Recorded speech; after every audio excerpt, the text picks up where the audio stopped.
All righty. Right now. Oh, all right. Good evening and welcome to Hello. Suffering Silence with Evangelist Tia on Love Bay Afrobeat Music Talk Radio. We're here with you every Friday evening at 7 p.m. Eastern. Love Bay family, we're continuing to rise out of the ashes together. Our topic on tonight is mental health and domestic violence. We have with us our co-host, Jennifer Peterkin, and our guest for the evening is Councilman Reverend Ronald Hughes of Eddystone, PA. Listeners, if you have any questions or comments for our guest or our co-host, you can email us at sufferinginsilencedv@gmail.com. You can also text us any comments or questions at 437-778-3299. If you have any resources that you would like to share with us on a national or local level from your country, community, local organizations, or your faith community, you can also email us at sufferinginsilencedv@gmail.com. And with that, Jen, I would ask if you would go first and greeting our listeners on tonight. Sure. Good evening or morning. I don't know where you are in the world. So good day to you, all of you. So happy to be back on Love Bay with Minister Evangelist Tia on Suffering in Silence. If you're a first-time listener or you've never heard me on the show before, my name is Jennifer Peterkin. I am a domestic violence survivor and advocate, and I work alongside Tia doing advocacy and education for victims and survivors of domestic violence. I also do have my own project called The Human Experience, and it is a podcast about just the stories that we live out every day and how that shapes who we are and how we see ourselves and the world. And so I do want to shout out because today is March 8th, which is International Women's Day. So a big shout out to all women. Happy International Women's Day. Awesome. Thank you so much. If I had realized that today was International Women's Day, we could have done a whole program around that. Next year, we have to look out for that. Reverend Hughes, if you would introduce yourself to our listeners and viewers on tonight. Yeah. Well, hello, Jennifer and Evangelist Tia. My name is Reverend Ronald Hughes, Councilman Ronald Hughes, Chaplain Ronald Hughes.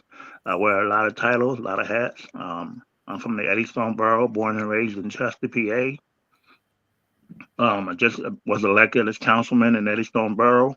I've been a chaplain for over 6 years in both Chester and Eddystone. I'm a part of a group called the Chester Community Coalition, which is an anti-violence group in the city of Chester. I'm also part of the City Health Board as a board member of the Chester City Health Board. And I'm a member of Community Baptist Church, where I also do a grief support group called Day by Day Grief Support. And I do that every week. Every third Monday of the month. So I do a lot of different things. I also, two other things I do volunteer work at the Salvation Army, what they have called the Christian Legal Clinic, where people come in and get legal advice for free to help them in their legal matters. As a chaplain, I'm there also to listen and give some spiritual advice to help them and pray with them as well. And I also do work at SCI Chester, which is the state correctional institution at Chester, where I facilitate a men's mentor group, or a men's group called Every Man a Warrior. And it's a men's discipleship group where we teach men how to handle spiritual things while they're in prison, as well as when they come out, and what to do. Those are a lot of things I do. Oh, that is awesome. So we will touch on a few of those things tonight. Listeners, before we do start our conversation, and viewers, as usual, we want to share some resources with you. Also, as usual, if you want to give to Rise Out of the Ashes Inc., you can visit Fund me and look for our nonprofit page. Again, Rise Out of the Ashes, if you would like to financially support us so we can continue to financially support victims and survivors of domestic violence and those activities that we do, our immediate and emergency funding. One of the first resources we want to share is Pastor Darius Daniels. He's the pastor of Change Church. There are several locations in the United States. His website is dariusdaniels.com. And his YouTube channel is Darius Daniels TV. We want to share in the United States the National Domestic Violence Hotline. Their website is thehotline.org. Their phone number is 800-799-7233. We want to share the National Helpline for Substance Abuse Mental Health Services. Their number is 800-662-4357. Again, this is for the United States. You can find the equivalent of your country where you live if you search for substance abuse and mental health services. The National Teen Dating Abuse Helpline, their website is loveisrespect.org. Their phone number is 866-331-9474. And the Domestic Abuse Project of Delaware County, their 24-hour hotline number is 610-565-4590. And with that, Love Bay, we move into our topic on tonight, mental health and domestic violence. But before we do, there was one more quote that I wanted to share from X. I have to get used to saying X, formerly Twitter. I was posting some information. Actually, I posted the flyer for our program on this evening, and I saw this. This was posted by Actively Healing, and it says, sometimes people can't reciprocate because they can't give you what they can't give themselves. Those who are at war with themselves can't give you peace. Those who betray themselves can't give you loyalty. Those who lie to themselves can't give you honesty. See them as they are, not who you wish them to be. And again, this was posted by Actively Healing. And I believe that last sentence, see them as they are, not who you wish them to be, can go a long way in our own mental health. And really. So with that, Reverend Hughes, I first want to give you congratulations, as you are the first African American elected to City Council in Eddystone. How do you feel about that? You know, it hasn't sunk in yet. I mean, I've been so busy doing stuff in the borough, fighting with folks. So you took office in January, right? January of this year. Say it again. You took office in January of this year? Yes, January the 2nd. And fighting started immediately? It started as soon as I walked through the door. They couldn't wait. I was already a chaplain, and I was always going to council meetings to be involved in the community. And being a chaplain, I was already involved. Mm-hmm. And I'm also chairman of the Eddystone Democratic Party. So that didn't set too well with folk once I won office. And the person who won also with me, the other Democrat, well, the Republicans in that area don't like him, so they're fighting with him. They haven't really waged a war yet with me, but I know it's coming. I know that they, because we're both on two Democrats. But the part of fact that I'm a councilman and the first African American councilman, people give me accolades and talk about how great it is based on the fact that the history of Eddystone mm-hmm. and the things that went on from Chester to Eddystone, because I used to live in Chester. So people are ecstatic about it. They like it. But I look at myself as a community person. I look at myself as a community helper. And that's all I really wanted to do, was to be able to serve the community on a wider or a larger scale. And I'm doing that. And that's what I wanted to do. I didn't really get involved, quote unquote, for the politics of it. I just wanted to be a community helper. So that's where I am now. And I was going to ask you why you decided to run for office. So is that your. Say it again. I'm sorry. I'm sorry. I was going to ask you, why did you run for office? So is that why? I mean, you really wanted Well, to. God told me. God, I had this was my second run actually. The first time I ran for office in Eddystone, I lost the election, but I got the most votes as far as Democrats were concerned. And here's the thing: when you pray, sometimes if you're not specific or you're not detailed about what you want from God, God gives you exactly sometimes what you pray for, if that makes sense. And I prayed and asked the Lord that I told him I wanted to win. And he let me win, but I got the most votes as far as the Democrats are concerned, but I didn't win the election. Hmm. And I was like, okay, that's not the kind of prayer I was looking for or the answer I was looking for. So when I ran the second time, I was very detailed in what I wanted from God. I changed my prayer up. I said, Lord, I want to win, but I want to win big. I want to be able to win this council seat. And the Lord let me win this council seat. I got the most votes again, Democrat and Republican, actually. And it was a win. And it just showed God's favor. God showed favor and answered my prayer. And I really wasn't, when I first came to the borough, it wasn't my intention to run for politics at all, actually. I came to retire with my daughter and son.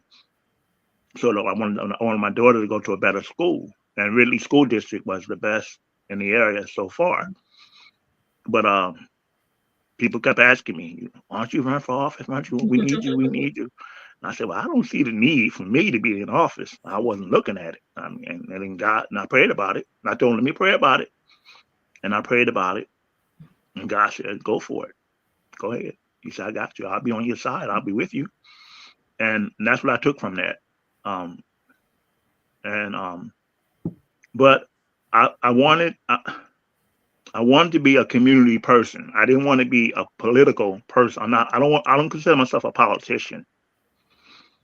I consider myself a community helper, a person in the community helping other people. And I look at being in office on a larger scale of being able to minister to other people who normally don't come to council meetings and who don't come to other areas in life. Like I do these community health fair. I try to reach out to people in so many different ways, and it opens the door for me to pray with them, to talk with them, to give them some sound advice, spiritual advice if needed. Mm-hmm. So I look at it as a different level of ministry, just like I did with chaplaincy. That's awesome. So can you tell us what is the significance of mental health in your work? Like why do you do it? Well, I think because I know so many people, actually, family members as well as friends, who some are in denial about it. Others have come out and acknowledged the fact that they have mental health issues. Um, and in this community, there's so many folk who suffer with mental health. Um, and if I may, I borrow the phrase that you have, the suffer in silence Mm-hmm. thing. A lot of them are suffering, but they don't have the help or the resources available to them to know where to go to get counseling, therapy, to talk to somebody, and to open up and to help and deal with the mental health issues. When I first did the mental health in October, the one that you attended, it opened the door to a lot of people. People started talking to me and telling me about the issue they were facing with mental health and where can they go to get help and who can they talk to. And out of all of that, we're starting a mental health support group soon in the borough, which is needed. People are like, well, I go to therapy, but I need something else. So I look at that as an opening door, and not to look down on people when they do suffer with mental health illnesses or go through a crisis. Mm-hmm. I want to be able to be a support person for them, a resource for them, to show them this is you can go talk to this person, you can go talk to that person. Here's a place you can go talk to. And what I've done was I built up a lot of resources for people, counselors, therapists, agencies that do mental health for youth. So I've learned to do those things recently, and just to help people.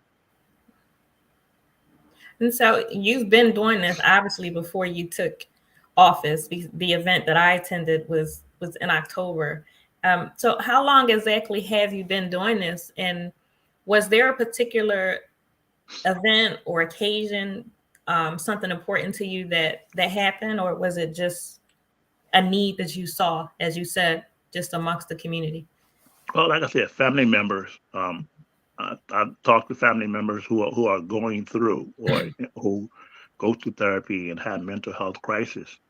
Um, and I know on a personal level that I dealt with somebody, a family member, and I went with them when they went going to therapy. I went with them while they were talking to the therapist. Well, not while they were talking with the therapist, but I went with them to support Mhm. them while they were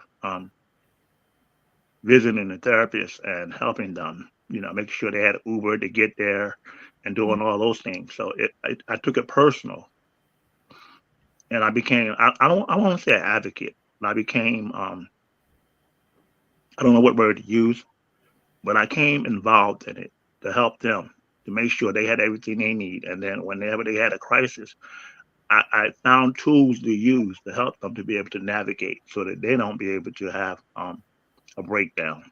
Mhm.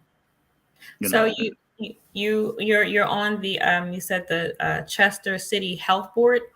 yes, Is this an issue that the health board is, I don't want to say aware of, I'm sure they're aware of it, but is this an issue that the health board is helping you to tackle and to deal with in the community? not the Chester City Health Board. Um, the resources are there to help, but they haven't really tackled the mental health part of it yet. I don't know why. I don't know what they're waiting for, but it's so prevalent in our community and Chester as well, and Eddystone too, but more in Chester. The mental health issues where people are homeless on the streets, acting out, doing all kinds of stuff. Um, but the city health board mostly focus on health issues, Okay. diabetes, COVID, and all those type of things. They haven't really tackled the mental health. They talk about it, but they haven't done anything on that spectrum. Hmm. So I think it's what word do I want to use? I don't want to say interesting. I also don't want to say Try it. odd. I Say what you say.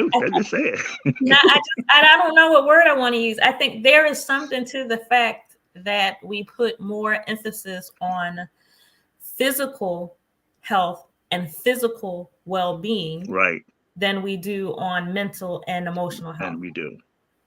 We do. I think that it's a shame. I understand that everyone is not qualified to Right, step into that area, but I do believe that resources need to be made available because there are mental and emotional issues that can lead to physical issues if right. they're not dealt with and taken care of. I really think it's interesting how today, 2024, that emphasis is not at least equally placed on mental and emotional well-being, and it should be Yeah.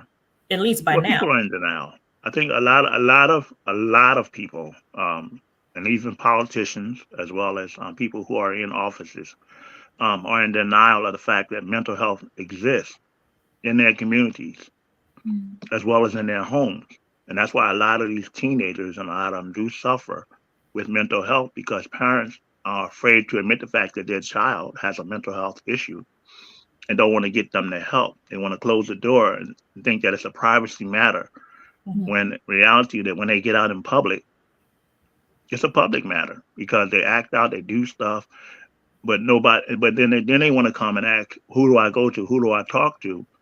When the resources have already been there, they just don't want to talk to nobody. They think it's a private matter. Mm. It's in the house. Let's deal with what goes on in the house, stays in the house kind of attitude. But in reality, it does affect everybody and the youth, especially in the schools, with their friends and everything else. And they're in denial of the fact that their child has a mental health issue, Mhm. if that's the right word to use. Yes, I believe Um, issue is the right word. and I've been advocating with this, well, being a part of the city health board, I've been trying to tell, not try to tell them, but I always mention about trying to put some programs in place for mental health, and how do we deal with it. So far, I've had mental health first aid training, all of them, from the youth to adult to teenagers, first responders. I had all those trainings, and every now and then they may offer those trainings, but people don't come. Mm-hmm. Well, people don't come. I was going to ask you about young people, and then Jen, I'll go to you for a question or comment. I was going to ask what you see among young people dealing with mental health issues. So the young people that you're speaking of, and when you're talking about school and home, how is it that you see or detect or know that these problems are there? Like, do you get feedback from the school districts, or are teachers providing from feedback? Parents? I get it from parents, talking with some of the parents in this borough as well, and talking with others and family members who have children who are in school, school-age children. And a lot of them start with the depression, the anxiety, among other things, and then the bipolar issues, and then they wonder why these things are happening, but they don't seek the help. That's the problem that bothers me. If you know your child has a problem, then seek the help. And sometimes, and I don't mean to say it this way, but I've known parents who children who had mental health crisis. Then they want to put them in programs and lock them down and give them medication. Mm-hmm. And then they come out no different they were when they went in. Mm-hmm. So so Jen, before you ask your question, where can these parents go? Like, we just shared the national helpline number, but is there a local place in Eddystone or in Chester? Do you have local information? That's the thing. There is no local place for them to go to. They have to send them outside the city. Wow. The resources are outside of the city. So I'm trying to help bring some resources or some kind of area where people can go. That's what whole part of starting this mental health support group, and providing resources for parents and teachers. Parents and children, as well as young adults, to come to get the resources and to get the help. I've learned to tap into a lot of people who have their own counseling service, and I always refer them to those people as well. And then there's Miramont, the police officer that I talked to in October. He does the Miramont Treatment Center. Mm-hmm. And there are other people who I can call and refer people to go talk to them, and they'll open the doors to them. And then there are other Christian people who do Christian counseling and therapy as well. So I always try to refer to them, to those folks, and hopefully they'll tap into it and get the help they need. That's awesome. And we, I met Officer Leo Doyle at your program. Right, he was one of them. Yes. Yeah. So we've talked to him. He's been on a program, and he shared a lot of helpful information in the programs that he's involved with as well. Jen, do you have a question or comment? I think that what you're saying about mental health still having a stigma around it is very true. And we also know that happens in domestic violence as well. The whole, what happens inside the house needs to stay inside the house. You can't talk about it. You can't, nobody outside can know about it because that brings shame.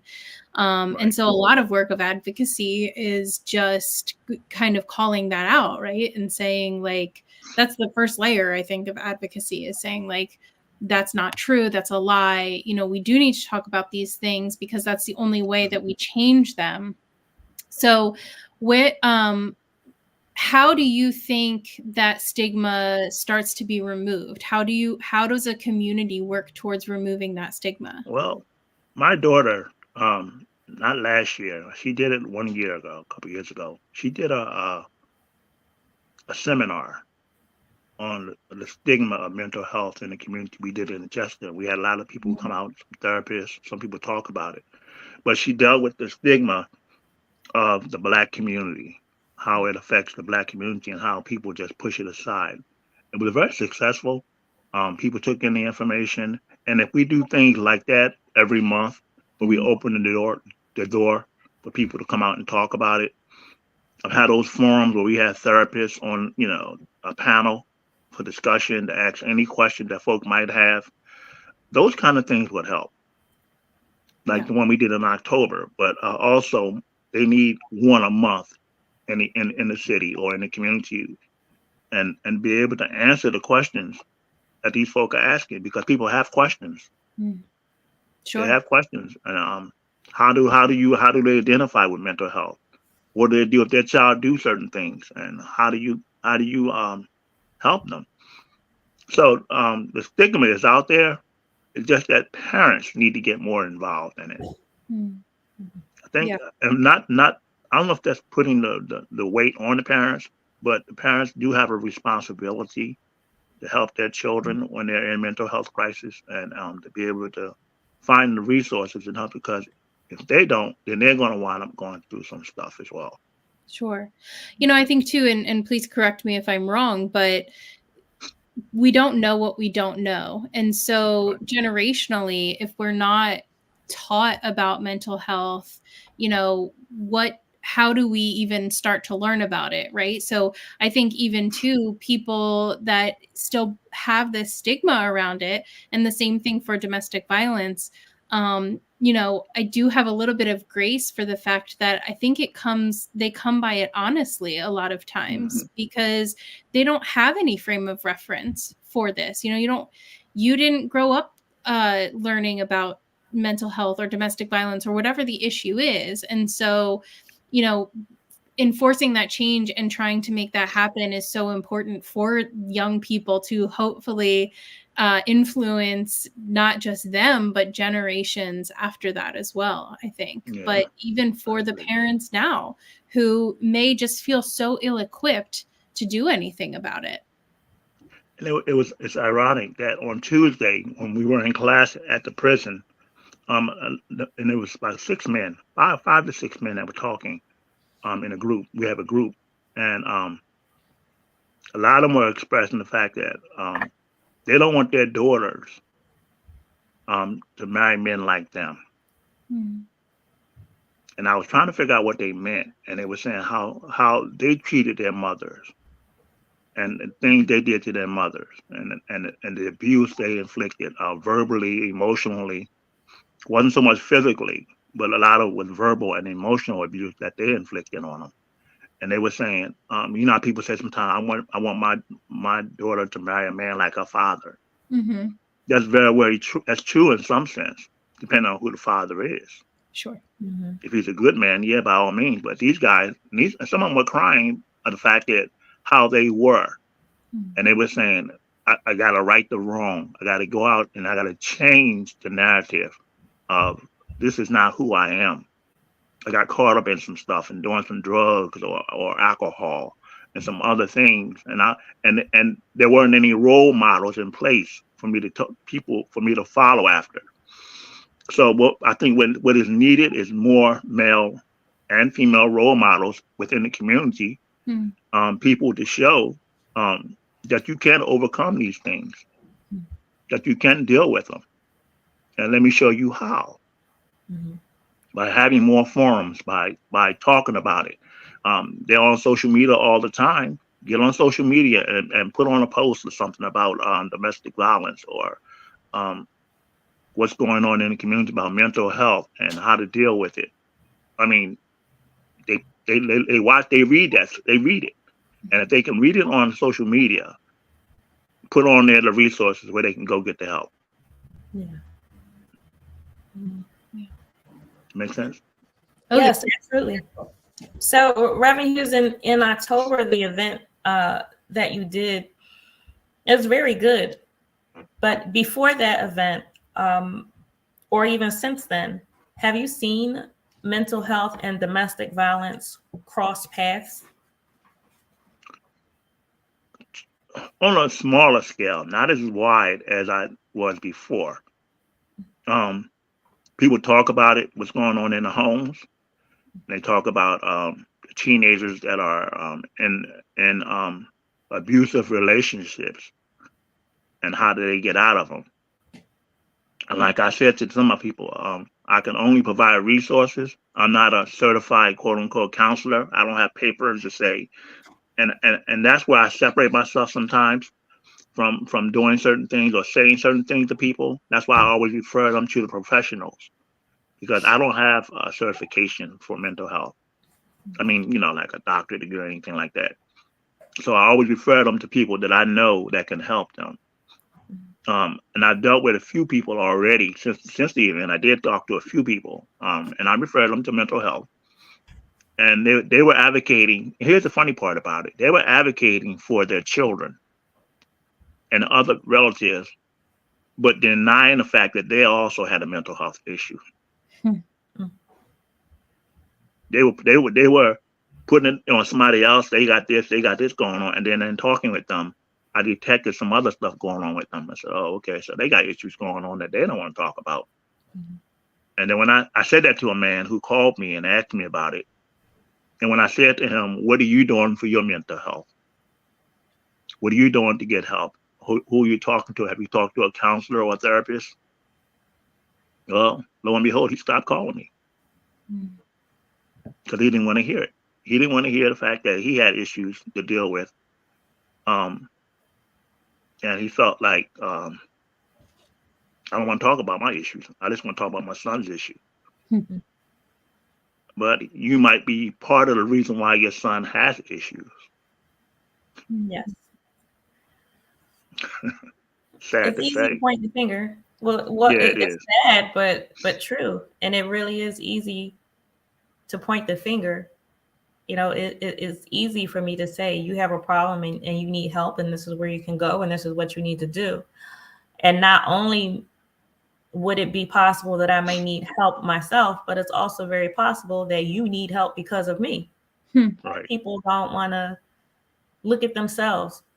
No, And they it's don't. interesting because Jen and I were at an event this past weekend, Eastern University, and we actually spoke to a few ministers and pastors. And one of the things that we said to them was that it's okay to say, I don't know. It's Right. okay, if you have individuals in front of you, if they're dealing with domestic violence, if they're dealing with any issue, and if you don't have all the answers, it's okay. But you give them the resources and point them in the right direction. Exactly. So I believe 100% when you're walking in a place of authority or leadership, you have to prepare in advance for Yes. what may come your way. And again, it's okay if you don't have all the answers. It is perfectly fine to say, well, here's a website, here's a phone number that you can call, here's an individual who specializes in this area or who may just know more than I do. But you don't just hang up the phone or just send them out the door, send them on their way. And that's just Yes. it. I think that's just irresponsible. Yeah. And one of the things I do is that whenever I go any place or talk to anybody, whether it's political setting or church setting, and they mention that they are expertise in a certain field, I get their number. Hmm. I get their contact information. And I use those folk as resources to help other people because I don't have all the, like you said before, I don't have all the answers. This person might have a better answer than I do. And let me give you this background real quickly. In '93, my first experience with domestic violence, actually, I had a friend I worked with. We were coworkers, and she would always talk about this guy that she had to get away from because he was very violent toward her. He beat her a couple of times. Yet she had to get away from him. And then when she finally got away from him, she felt free. She felt like she was safe in a sense. But he kept calling her or kept coming around to her. But I think she said she felt safe. She felt like she was almost had him out of her system, if that makes sense. Mhm. So one day I woke up in the morning and I saw all these helicopters all over the certain area. And I was trying to figure out what's going on. So I turned the TV on, only to come to find out that she was killed by the guy that she had let go. He killed a police officer coming to the door. He stood over her and shot her several times. And for some reason that really got to me because it was heartbreaking as well as I knew this person. I talked to this person every day at work, And then only to look out the window and see all this, but then hear on TV her name that she was killed in a domestic violence episode. I was devastated, to be honest with you. I didn't have any words to say. And sometimes, and in some ways, I felt like, could I have done more? Mm. What could I have done to help? And that bothered me for a long time, and it still does to this day, every now and then. But I didn't. I just felt like nobody heard her. Nobody listened to her when she was complaining about what he was doing and things that he was saying. And she had a 10-year-old son at the time who watched everything happen. So it was heartbreaking. It was heartbreaking. So I think, and I've said this before, that I do what I do. Jen does what she does because of our own experiences.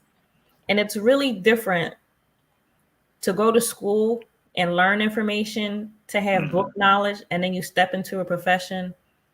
It's different than actually having experience, experienced particular situations yourself. So when I'm standing in front of a victim or survivor of domestic violence, I'm not telling you about something or trying to relate to you through a story in a textbook, or what I've picked up in the classroom.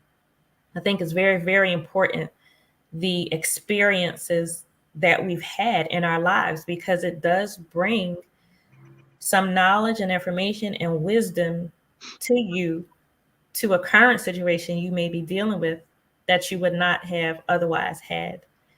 It is very important. Those experiences are hard and hurtful. There are a lot of things I wish I could, forget and just move past. But in some ways, even those hard experiences help you move forward and help you want to help another person. And none of us, we can't play the hindsight game, because hindsight is 2020. You do the best you can do in a moment, and especially when we're speaking as leaders, as clergy, as counselors, when someone is in front of you, you do your best. You can only do your very best with what you have and what you can do. And then, you move on. Every situation doesn't turn out the way that we want it to be. And it really, really is hard when you know of a situation. We know personally that leaving an abusive relationship is the most dangerous time of the victim's life, because whoever you're leaving, they don't want you to go. And that's that time your life is in a lot of danger. Even once you leave and you're away, you're still in danger when you have space between yourself and that person. That's the reality of domestic violence. And so that's where education comes in. Their companies, businesses, organizations need to know and understand what domestic violence is. If someone is working for you in your company, if they're telling you this is a situation, this person is doing this or doing whatever, I need this protection, you can't just let whomever just walk in and out of the buildings. You have a responsibility as a company, as a business owner. You have a responsibility to the employees that work for you, even to let individuals leave work early or change their day, change their schedules, change their timing, to have to go to the doctors, to have to go to the court. There's education on all sides that's needed to alleviate. I do wish though, at that time, this was 93, that I knew of more resources and more things to help her in her situation. But I didn't know. I didn't have the resources available.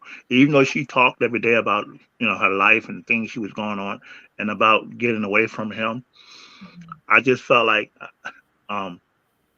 if I had more resources available, people that she can go talk to help her, to protect her, would have had made a difference. And I don't want to say I blame myself. I do feel some type of way about it. I do. For years, I felt some type of way because I was a friend and I listened, but I didn't have the answers. I didn't have the resources. You know what I mean? And I wish I did at that time, but now I'm more equipped now to provide resources to people who are going through certain situations, to say I can point you in the direction of somebody who can help you, as opposed to that time in '93. Mm-hmm. But I believe that that situation didn't occur. It didn't happen in vain, because Right. you're taking that, and it's kind of like a fuel, I believe, to do what you're doing now. And I think that's a way that we can look on some situations, that didn't turn out the way that we wanted them to. But I can still take that and move forward. Maybe I wasn't able to do all that I wanted to do or could have done, but I can do it now. Right. And I think that's the only thing that you can do.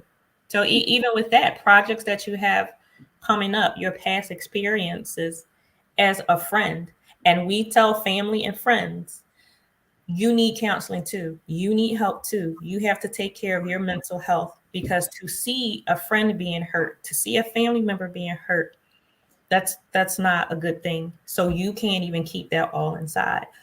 But to go through that, you're taking that and moving forward, and what you're doing now in the communities and helping, even with the projects that you have coming up. So again, it's not in vain. And I know, like we both know the feeling that you're describing, Right. but we also, I believe, can say that's partly why we do what we do. Yeah, and I think that's one of the reasons why I do this. I got involved with grief ministry, because it starts someplace. There's a foundation to everything, and even with grief, people don't talk about it. They don't deal with it, and it always escalates into something else. It goes from one level to another because people won't deal with it. So my goal is to help people to be able to manage things, be able to manage grief, be able to manage it, and to get the tools they need. But also, don't deny the fact that you are grieving. Don't deny the fact that you are going through some things and that you need help. And like with everything else, you have to admit the fact that you need help in order to get the help. If you don't admit it and you don't speak out about it, then nobody knows what's going on. Yeah, absolutely. I think, you honor her memory by moving forward the way that you have. And I also think that going through these types of things, like you said, Tia, it equips you in a way that book knowledge can never do.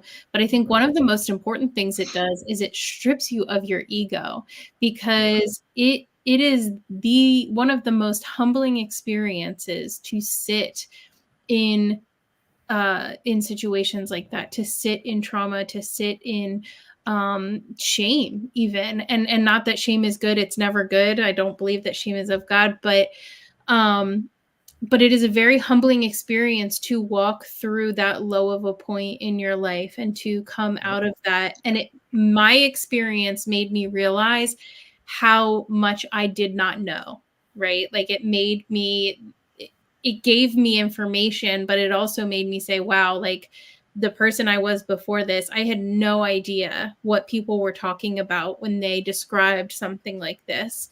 And now I have a little bit of an idea from my own experience, and I will use that to move forward in how I advocate for other people now. But yeah, I mean, I think I hesitate to say it's a gift, because I don't want to minimize or diminish anybody's pain or struggle, but I think empathy and the compassion that comes with walking through these situations truly can be such a game changer for advocacy, education, and care. I agree. Absolutely. I agree. So, Reverend Hughes, can you Yes. tell us about, well, do you have specific dates and times already for projects that you have coming up, or are you still working on them?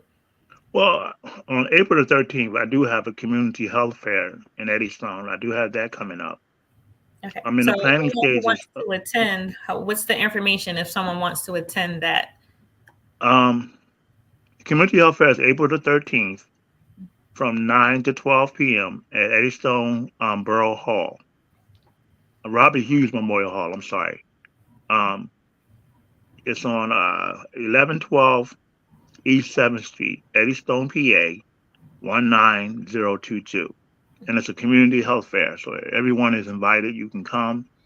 If you would like to come set up a table, you're more than welcome to do so. You can reach me at, I'll give my number, I don't care, 484-860-8811. You can reach me and say that you would like to come set up a table.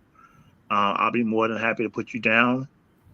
There's no cost for people to set up tables. We don't charge people to set up tables. Just come and be a resource and a help to the community.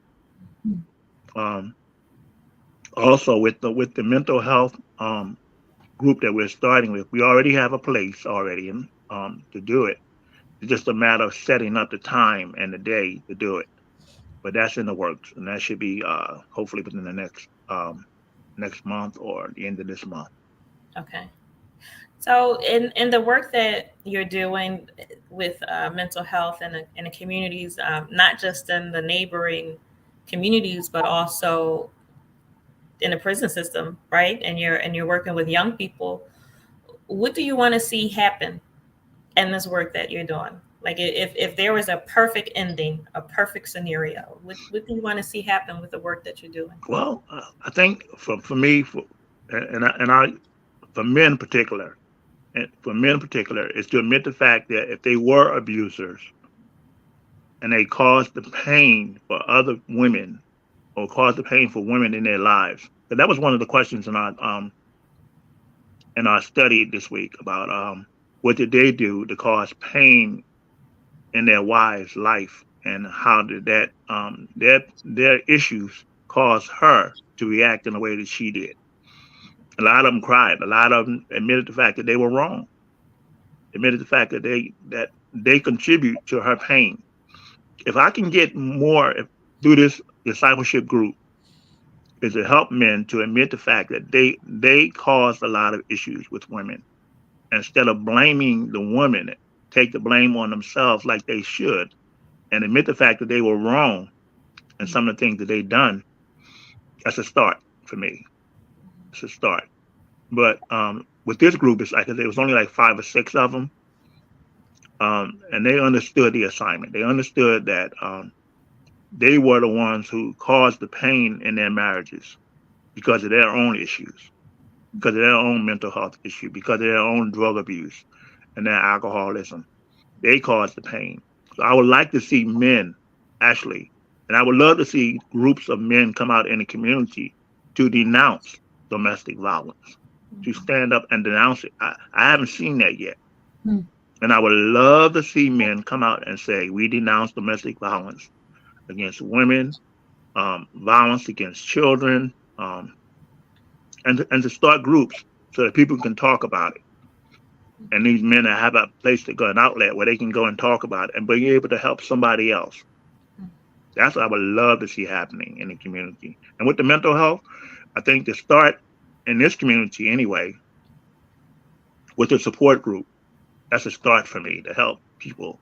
They come out, teenagers as well as adults. Even if the person who is having a mental health crisis or mental health issues don't come, a family member may come and get resources to be able to know how to deal with the person who is having a mental health problem. So those are some of the things I would like to see happening in the community. So as you do what you do, and as you have been doing it, have you seen churches be open to mental health awareness? I've not seen churches still sadly, stand. But not true. I have not seen, well, sadly but true, I have not seen any churches on the front line and dealing with mental health. And not only in the churches, because there are people in the churches who suffer with mental health as well. That they need to admit to the fact that these folks need help. But I haven't seen it. I haven't seen the churches get involved. They get involved in health issues, other health issues, but they don't get involved in mental health. And I don't understand why. That part is bewildering to me. It's like, oh, well, why not? And I don't know if it's based on like you might have bigger churches who might have more resources or more people within their churches to do it, as opposed to a small local church. I think I could be wrong, but and where I am, as far as Chester is concerned, I haven't heard of anybody else talking about a mental health group within the church to deal with it at all. Yeah, I was speaking for myself. I've not seen it either. And again, just to go back to one of the earlier points in the program, there is more emphasis on physical well-being, and mental health. Like for instance, October, and I do believe is needed and necessary. Everyone talks about breast cancer. No one wants to say anything about domestic violence. So in October, you can see pink everywhere because it's like that's a safe issue. So we'll do a walk, we'll do a run, we'll do a fundraiser for breast cancer awareness, but we don't say anything about domestic violence. We don't say anything about mental health awareness. It's like, you know, and Jen, I believe you said this before. It's like once you know, and you have to deal with it. You have to face it. Like when it comes out of the closet, you can't push it back in. And I've just seen, to me, I've seen churches just be fearful, no matter what the size, small, large, or medium. Like it's like they just don't want to deal with it. And I think the church is one of the I don't know the hugest places. Huge is a word. One of the hugest places where mental health issues are there, domestic violence is there. And there are a lot of people who suffer with it in the churches. Yes. It starts with leadership. It starts with the leadership in the church. If the leadership does not promote it or get out and talk about it, then the congregation is not going to follow them. Yeah. You're not going to listen to them. And I think pastors have to be on the forefront with it, to talk about domestic violence, to talk about mental health, to deal with the issue because it affects the congregation. Stop looking at how much tithing I'm going to get. Stop looking at how many members I'm going to get. If you're going to bring them in, that's all part of ministry. Mm-hmm. That's all part of ministering to them and helping them at their need. If they have need with domestic violence, because it could be people in your congregation or women or men going through domestic violence. Yes. But if you are ignoring it and you want to do is counsel them privately, but don't want to do an open forum about it, then you're really not helping the congregation. Right. You need to have an open forum. You need to bring it to the forefront, bring it to the congregation, and you'd be surprised of the response you might get from people. Mm-hmm. You'd be surprised. Even with the mental health, when you open the door up to it and tell folk these things are going to be available to you to help you in your mental health crisis or domestic abuse, you'd be surprised of the folk who will come knocking on your door wanting to help. But you got to open the door. Yes. You got to open the door. Yeah. Jen, you have a question, comment? I wholeheartedly agree. People need to know that they're not going to be ostracized or excommunicated for being human and for walking through these issues. There's so much shame just associated with domestic violence and mental health. And it is a true, I would say, public health crisis, right? I mean, you work in the prisons. I cannot, I am not an expert, but I know there is such an intersection between mental health and people in prison, and even domestic violence and mental health and people in prison. It's all intertwined. And the way that we choose to approach it is so unhelpful for growth and reconciliation, which is what I believe we are all as Christians supposed to be looking towards. So I mean, I agree. Just drop the shame. It has to, there can't be shame around these issues. Otherwise we will never move forward. Mm-hmm. And you got to stop looking at membership as far as like, am I going to lose membership if I do this? Yeah. If you have 5 faithful folk I'd rather have 5 faithful folk in my church than a lot of other people who are in denial about the fact that they got issues and don't want to deal with it. Give me 5 faithful people, and from that, I can build a whole new different congregation, Mm. a whole new different group of people to go out and want to do the work. Because it always boils down to it's always the faithful few anyway who do the work. It's not always the same people. It's always that faithful, maybe 10, depending on the size of the church or whoever that does the work. Yeah.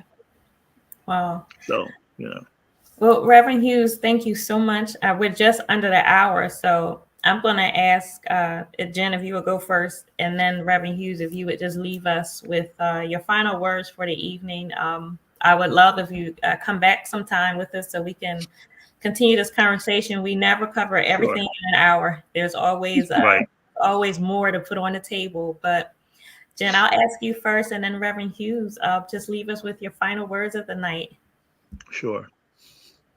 Yeah, I mean, I guess my final thoughts would be that we know in trauma situations, unprocessed trauma always comes out somewhere. And so a lot of times a victim becomes an abuser when they don't deal with what they have gone through personally. And a lot of times that's because of the stigma and the shame of even admitting that you were a victim in the first place. And so, the way that we break those cycles is by addressing domestic violence, addressing mental health, addressing trauma, and really addressing it in a way that's compassionate and graceful and gracious and humble, because all of us have our own stuff, and we are all closer to being in that person's position than we realize.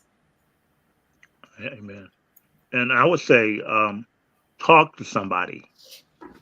If you're going through a domestic violence, or if you're having a mental health issue, talk to somebody. Find somebody to talk to, because there's always somebody who's willing to listen. There are too many agencies out here, too many people out here that opens door to people to come and talk. Talk to somebody. And if you are to the Christian folk, learn to pray for that individual, that God will send the resources they need to help them in their whatever they're going through. So we got to advocate for them, even when they don't want to do it for themselves.